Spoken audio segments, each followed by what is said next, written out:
Something extraordinary just happened. And I'm not talking about the bombs falling on Thron. I'm not talking about the ships burning in the Persian Gulf.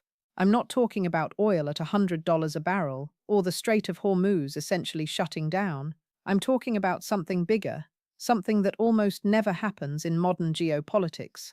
The United States of America, the most powerful military machine on this planet, just went to war and almost nobody showed up with them. Let that sink in for 1 second. Not Saudi Arabia, not the UAE, not Qatar, not Spain, not France, not the United Kingdom, not offensively. Anyway, all of these countries, longtime partners of Washington, some with decades of defense agreements, some with American bases on their soil, all said some version of the same two words: count us out. What you are watching right now in real time is not just a war with Iran, it is the fracture of America's global alliance structure in a way that we have not seen in a generation, maybe longer. And what is incredible is that Washington's response has not been diplomacy.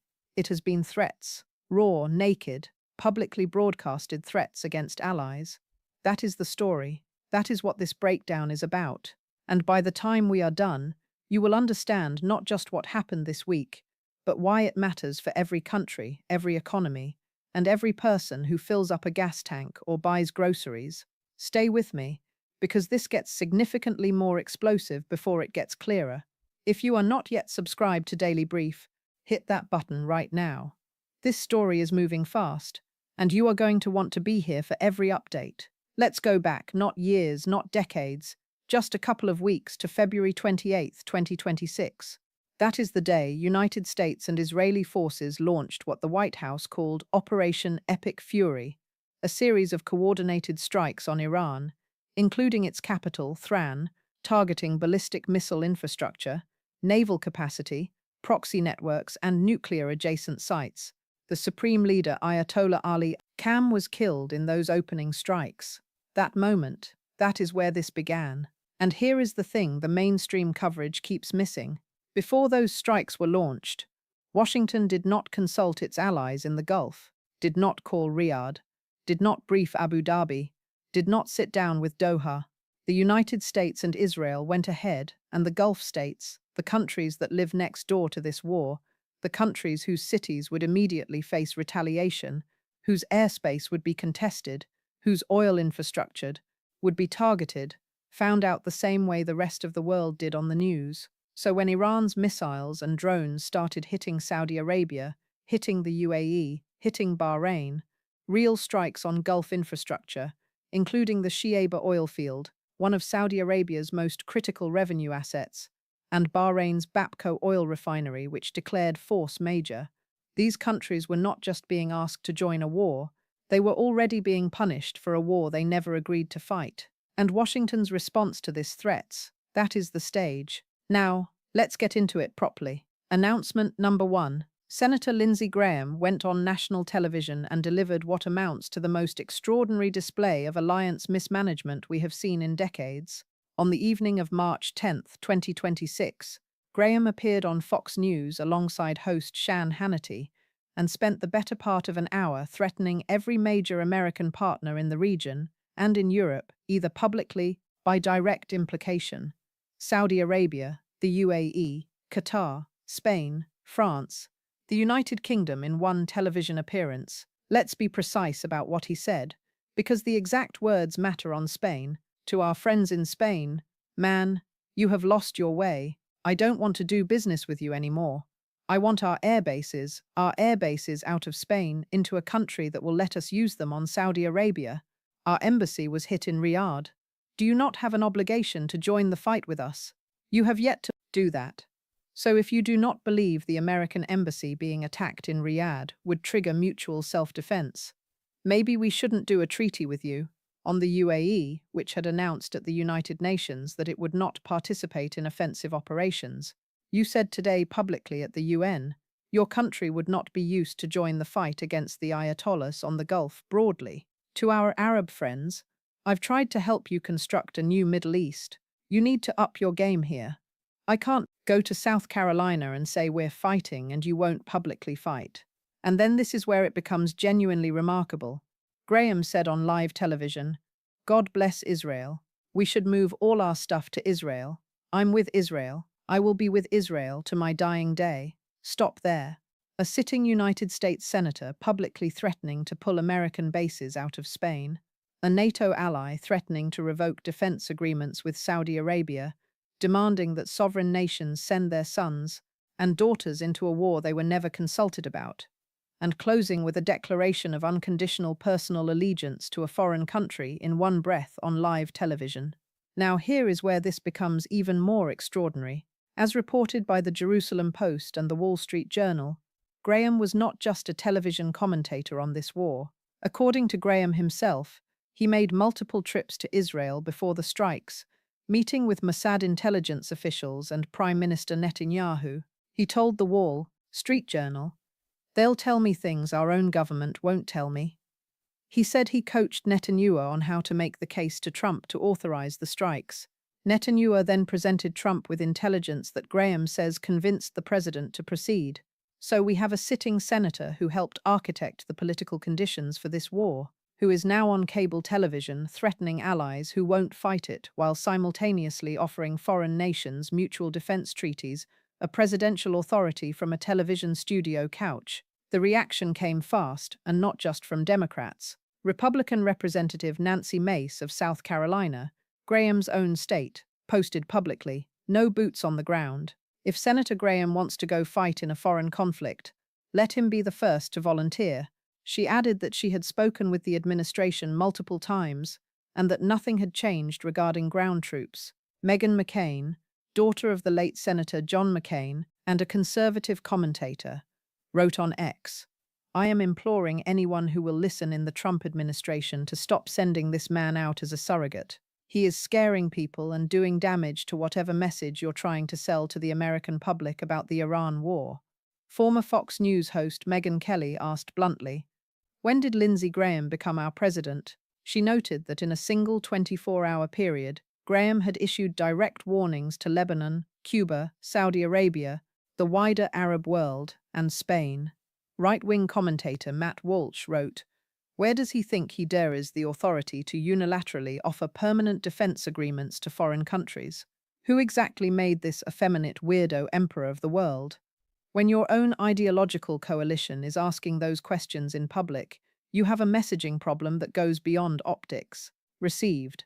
Announcement number 1. Received. Announcement number 2.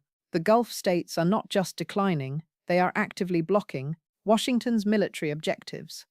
And they are saying so publicly on the record at the United Nations and through major business figures who carry significant weight in regional politics. As confirmed to Middle East Eye by a US official, Saudi Arabia has blocked American access to its bases for offensive operations.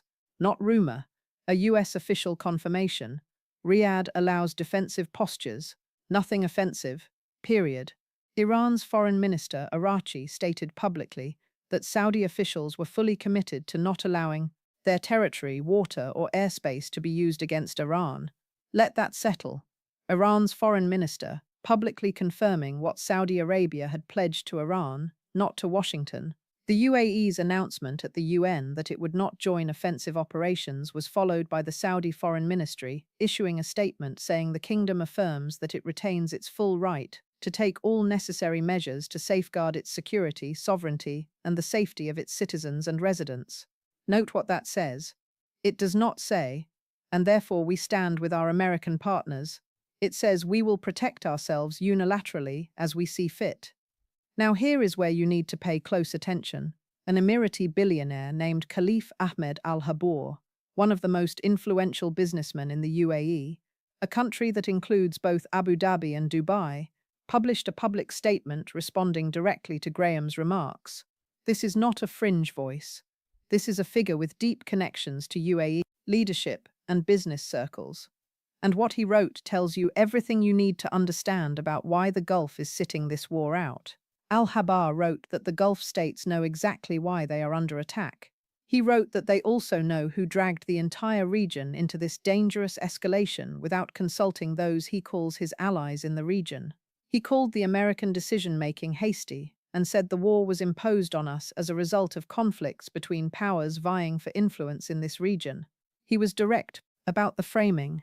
In this scene, Iran, Israel, and the United States all move according to their own interests, not according to the interest of the people of the Middle Eastern Arab countries. He said, "The Gulf states value the lives of our sons, and we do not treat their souls as collateral damage as some do." And then he went to the economic argument, quoting Graham's own words back at him. Graham had said on Fox News that Venezuela and Iran together hold 31% of global oil reserves, and that if Iran's regime changes, the United States would make a lot of money. El Habbour wrote, "Only then does the picture become clearer, and only then do we understand why they want this war." He ended by saying, "You may be a senator in the US Senate, but anyone who hears your statements might think you're a member of the Israeli Knesset, because you defend Israel's interests more than you defend the interests of the American people themselves." That statement, published by a major Gulf business figure directed at a US senator, is a document of historical significance. It is not a tweet. It is not a hot take. It is a careful, detailed argument for why the Arab world will not follow America into this war, and it deserves to be understood on its own terms. Received. Announcement number 2. Received. Pause here for a second. If this analysis is adding something to your understanding of what is actually happening, hit the like button. It helps Daily Brief reach more people who are trying to cut through the noise. Drop a comment telling us what you think is the most important piece of this story that is being underreported. We read all of them. Announcement number 3. This is the one that nobody is connecting correctly, and it is the one that, if you follow its implications, changes the strategic picture fundamentally. Russia is providing intelligence to Iran actively right now against American forces. As reported by NBC News, based on 4 sources with direct knowledge, Russia has been sharing intelligence with Iran on the location and movements of American military assets in the Gulf region. That reporting was subsequently confirmed by additional Western officials. UK Defence Secretary John Healey told reporters publicly, "I think no one will be surprised to believe that Putin's hidden hand is behind some of the Iranian tactics, and potentially some of their capabilities as well." Iran has fired more than 2,000 Shahed drones across the Middle East since the war began on February 28. As reported by CNN, Russia has been helping Iran specifically with drone tactics developed and refined through Russia's use of those same drone designs against Ukraine. The expertise that was built up in years of drone warfare over Kiev and Kharkov is now being deployed in the Persian Gulf against American assets. Ukrainian President Zelensky, who has been offering Ukrainian drone counter-expertise to American forces, stated publicly that Russia was helping Iran not just with unmanned aerial vehicles, but also with missiles and air defenses. Think about that dynamic for one moment. Ukraine is helping the United States counter Iranian drones. Russia is helping Iran deploy them. This is a proxy confrontation playing out inside a larger war, and Washington appears to be only partially aware of the depth of it. Here is what makes it extraordinary. When Trump was asked directly on March 13th in a Fox News radio interview with Brian Kilmeade whether Putin was helping Iran, Trump said, "I think he might be helping them a little bit. Yeah, I guess. And he probably thinks we're helping Ukraine, right?" That is the President of the United States describing confirmed intelligence that an adversary is helping target his own troops as a reasonable symmetrical exchange. They do it, and we do it in all fairness. And then on the same day this story was developing, the White House began discussing lifting sanctions on Russian oil. Treasury Secretary Scott Bessent said on Fox Business, "We may unsanction further Russian oil. Let's trace this sequence plainly. Russia provides intelligence to Iran used to target American forces. Oil prices spike because of the resulting war and Strait of Hormuz closure. Russia's oil revenues increase because of those higher prices. Russia's discount on crude shrinks as Asian buyers scramble for supply. Washington considers lifting Russian oil sanctions to bring prices down, which would further enrich Moscow. And throughout this, Trump describes Putin as someone who wants to be helpful." As European Council President, Antonio Costa stated publicly, "So far, there is only one winner in this war, Russia. It gains new resources to finance its war against Ukraine. As energy prices rise, it profits from the diversion of military capabilities." Russia's ambassador to the UK, Andrei Kellen, told CNBC, "We still are trying to understand what are the goals of President Trump in this campaign. You know that lots of doubts have been expressed about the exit strategy that the American administration can have in this endeavor. That is Russia's ambassador politely asking the question that every allied capital is asking privately. What is the plan? When does this end? What does victory look like? There is no clear answer coming from Washington. Received. Announcement number 3. Received. Now let's make this concrete. Let's talk about what this means for the global economy and for regular people, because that is where geopolitics either becomes real or stays abstract. The Strait of Hormuz is not a concept. It is a narrow stretch of water, roughly 21 miles wide at its narrowest point between Iran and Oman. On a normal day, roughly 20% of the world's oil passes through it, 20% of global supply all at once through one choke point. As reported by the International Energy Agency in its most recent monthly report published this week, the war has created what the IEA called the largest supply disruption in the history of the global oil market. The agency has now coordinated the release of 400 million barrels from strategic reserves across 32 member countries. The United States added 172 million barrels from its own strategic petroleum reserve. Experts told CNBC this covers only a fraction of normal Hormuz's flow. As reported by Euronews, Brent crude briefly surged to approximately $120 per barrel earlier in the conflict, before falling back toward $100 after Trump suggested the war might end quickly. Those statements did not hold. As of this week, Brent is trading just above $100 per barrel, up sharply from around $60 in mid-February before the war began. West Texas Intermediate, the American benchmark, was trading just under $90. Iran's IRGC has been explicit about its strategy. Spokesperson Ibrahim Zulfikari of Iran's military command told state media, "Get ready for oil to be $200 a barrel because the oil price depends on regional security, which you have destabilized." According to Reuters reporting confirmed across multiple outlets, that threat is not purely rhetorical. The IRGC announced that any vessel linked to the United States, Israel, or their allies attempting straight transit would be considered a legitimate target. Shipping traffic has ground to a near halt. As reported by Al Jazeera, at least 5 tankers have been damaged, 2 crew members killed, and approximately 150 ships are stranded around the strait. As reported by Time magazine, the cascade effects extend far beyond oil. URA prices, the most widely used nitrogen fertilizer, have risen 35% since February 28. Roughly a third of the world's URA transits through the Strait of Hormuz. Gulf states produce nearly 49% of global URA exports and 30% of global ammonia exports, according to analysis by American Farm Bureau economists.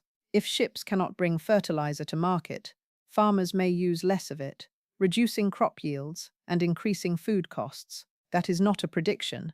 That is already beginning. Around 8% of the world's aluminum is produced in the Persian Gulf due to the region's energy abundance. Aluminum, smelters in Qatar and Bahrain have paused shipments. Aluminum prices are at their highest in nearly 4 years. That directly affects the cost of vehicles, aircraft, construction, and consumer electronics. Helium, a byproduct of natural gas processing, critical for semiconductor manufacturing and medical imaging, is at risk of supply disruption.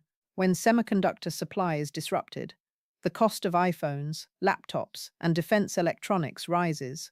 As reported by CNBC, the national average price for regular gasoline in the United States stands at $357 per gallon as of midweek.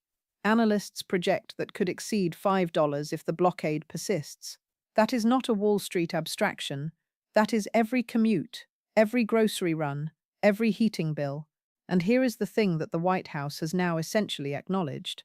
There is no economic policy fix for this. As CNBC reported from a senior administration official who spoke on condition of anonymity, we expect these prices to come down significantly once the war is complete. The only path to lower energy prices is ending the conflict or reopening the strait by military force. Everything else is delay. The administration can release reserves, waive sanctions, talk to allies. But until the strait is open, the market does not believe the problem is solved. This is a problem Trump cannot negotiate his way out of. The tariff playbook does not apply here. The sanctions leverage does not apply here. This is a military problem with a military solution at a cost that nobody has clearly articulated to the American public. Now let's look at the full chessboard. Every actor, every interest, every calculation. What does Iran want from all of this? Iran is not trying to win a military confrontation with the combined force of the United States and Israel. That is not the play. What Iran is doing is making the war too expensive to continue. Every day the strait stays closed. The global economy pays.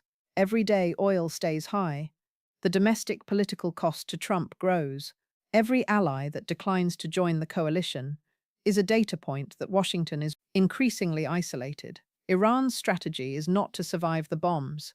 It is to make the bombs politically unsustainable. Iran's new supreme leader, Mojtaba Khamenei, son of the Ayatollah killed in the opening strikes, said in his first public statement since being appointed that the Strait of Hormuz must remain closed as a tool to pressure the enemy, and that all US military bases in the Middle East should be closed immediately, warning they would be targeted. As reported by NBC News, oil prices traded sharply higher immediately following that statement. What does Russia want? We covered this, but let's be direct. Russia wants high oil prices, sustained Western distraction from Ukraine, potential sanctions relief, and the erosion of American alliance credibility. It is getting all four simultaneously. European Council President Costa said it plainly. Russia is the war's first winner. What does China want? This is subtle but important. China imports approximately 70% of its oil through the Strait of Hormuz, according to the U.S. Energy Information Administration. In the short term, the Hormuz closure hurts China economically. But in the medium term, China benefits from deepened Gulf state dependence on Beijing as an alternative to Washington for security guarantees. As reported by Kapler, China will likely deepen reliance on Russian crude as Gulf supplies are disrupted, further entrenching the Russia-China energy relationship. And critically, Trump said publicly at a press conference this week, "We're really helping China here. China gets a lot of their energy from the Straits. It's my honor to do it." The President of the United States describing a blockade of the world's most important oil choke point as a favor he is doing for China in the middle of an active war at a press conference. Stop and process that. What does Israel want? Israel launched this campaign alongside the United States and has been the most aggressive targeting actor. Netanyahu's goal has been consistent for years: the permanent elimination of Iran's ability to threaten Israel, including its nuclear program, its missile arsenal, and its network of regional proxies. Those are long-term objectives. Whether 2 weeks of airstrikes have achieved them, or whether they require sustained military operations that will continue to reshape the region, is the central unanswered question. What does Saudi Arabia want? Riyadh wants to survive the transition from a unipolar American security order to whatever comes next. The kingdom condemned Iranian strikes on its territory. Its Shaba oil field was hit. Its refinery infrastructure was targeted. Iran's foreign minister publicly confirmed Saudi Arabia had pledged to not allow its territory used against Iran. Saudi Arabia is threading a needle of extraordinary difficulty, and it is doing so not because it likes Iran, but because it does not trust that Washington has its long-term interests in mind. The $142 billion defense deal finalized with the United States last year, including F-35 access, hangs in the balance of every Graham threat, and Riyadh knows that. Now, the two paths, I see them clearly. I want to be honest that the timeline on each is genuinely uncertain. Path 1. Iran concludes its leverage has peaked. The military damage is serious. The new supreme leader, only just appointed, needs to demonstrate he can protect the regime without presiding over its complete destruction. France, China, and Russia, all of whom have reached out about ceasefire conditions per Iranian Deputy Foreign Minister Guri Babadi speaking on state television, broker a framework. The United States accepts a deal that allows it to claim victory on nuclear objectives, while Iran retains governmental continuity. The strait reopens.